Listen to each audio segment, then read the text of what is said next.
fire safety training.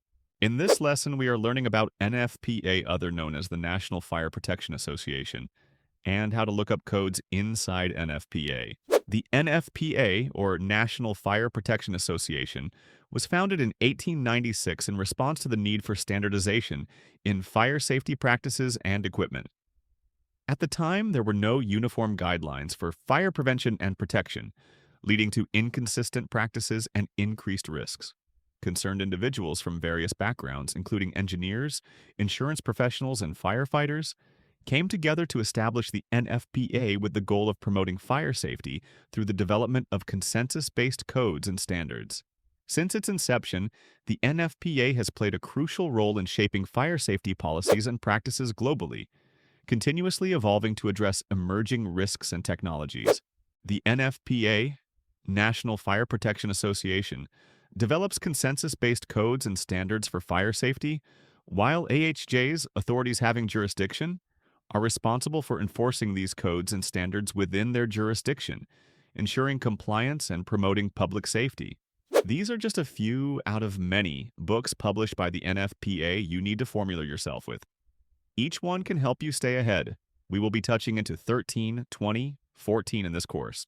To identify the specific NFPA book you require, please refer to Chapter 2, or Annex F, page 506, within the NFPA 13, 2019 edition for relevant references. Same location for other code or material book numbers like the ASME.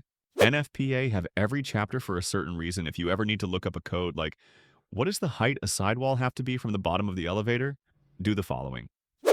Let us start by going through the chapters and find which one best fit what we are looking for. Chapter 9. Fire sprinkler location requirements seem to be a good fit for what we are looking for. Once we are in chapter, we need to look through the sections within the chapter to see which one is more of a fit. If you are unsure, you can always use process of elimination. Special situations seem to be the best fit for what we are looking for. So let us look into 9.3. When we start to go down Chapter 9, Section 3, we see a subsection Same Elevator Hoistways. When we start to go down Chapter 9, Section 3, we see a subsection Same Elevator Hoistways. Now we found our answer. Sidewall spray sprinklers shall be installed at the bottom of each elevator hoist, weigh not more than 2 feet above the floor of the pit. If you found the chapter and section and still don't see the answer you are looking for the section in the back of the back, you can normally tell when you see it starts with an A for more information.